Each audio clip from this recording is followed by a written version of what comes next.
as the leader of the Archdiocese of Philadelphia, Archbishop Charles Chaput has said, the reason for this World Meeting of Families is to allow families to gain strength through the witness of one another, but also to get the tools that they need to evangelize the world. And so that's one of the jobs of my guest here, Christopher West. He is the founder and president of the CORE Project, which aims to spread the message of John Paul II called the Theology of the Body. They're aiming to spread that all across the world, Christopher. Thank you so much You're for welcome, being Katie. here Very with glad me. to be with you. Now, could you just give me a quick summary of what is the Theology of the Body and what does that have to do with the family? Yes, well, Theology of the Body is a collection of 129 talks that John Paul II delivered at the beginning of his pontificate.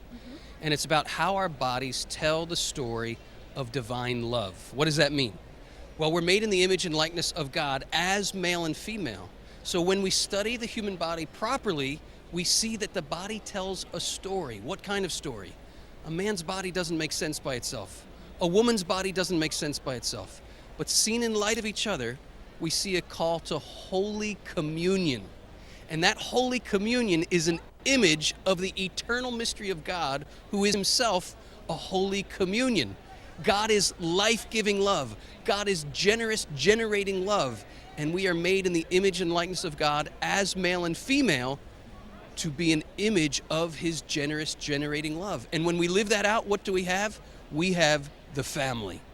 That's how Theology of the Body can bring about a renewal of the family. We don't know in our modern world anymore what it means that we're male and female.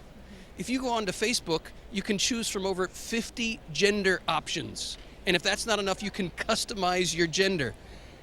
If we ever needed to hear the words of Jesus, we need to hear them now. Which words? These. Haven't you read that in the beginning, God made them male and female and called the two to become one flesh? What does this mean?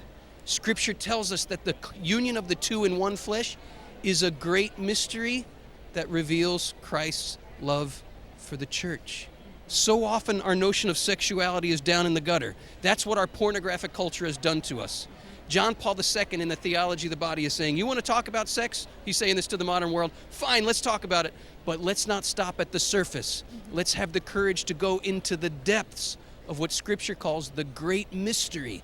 If we do that, Katie, it's going to launch us like a rocket to infinity and beyond. And I imagine that Christopher will also be giving a workshop presentation later on this tomorrow, Thursday afternoon. Thursday afternoon, and I imagine that this will be one of the topics that you speak about. Yes. I'm interested to ask one of the comments that was made earlier this morning. The theme of this World Meeting of Families is love is our mission, the family fully alive. And one of the comments made was if the family is fully alive, the society will be fully alive. Can you explain that to me a little bit? Think about this. If society has a cancer, we need to treat that cancer at the cellular level, right? Well, what's the fundamental cell of society? It's the family. But go a step further. What's the nucleus of the cell? It's the union of man and woman. Without the union of the man and woman, there's no family. And without the family, there's no civilization. When the union of man and woman is oriented towards love and life, it builds families that live the truth of love and life.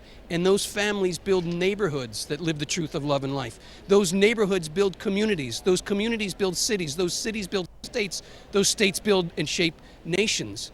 There's craziness going on between nations and in communities and in neighborhoods. It's because there's craziness in the family. And if there's craziness in the family, it's because we don't understand why we're male and female and what the meaning of sexual love really is.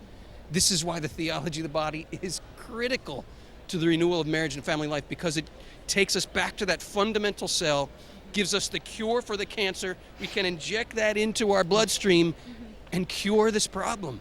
I remember when I first discovered Theology of the Body in 1993, I knew I was holding in my hands the cure for the world's cancer. I knew it. And I knew I'd spend the rest of my life then studying this and sharing it with the world. And that's what the work of the CORE Project is all about.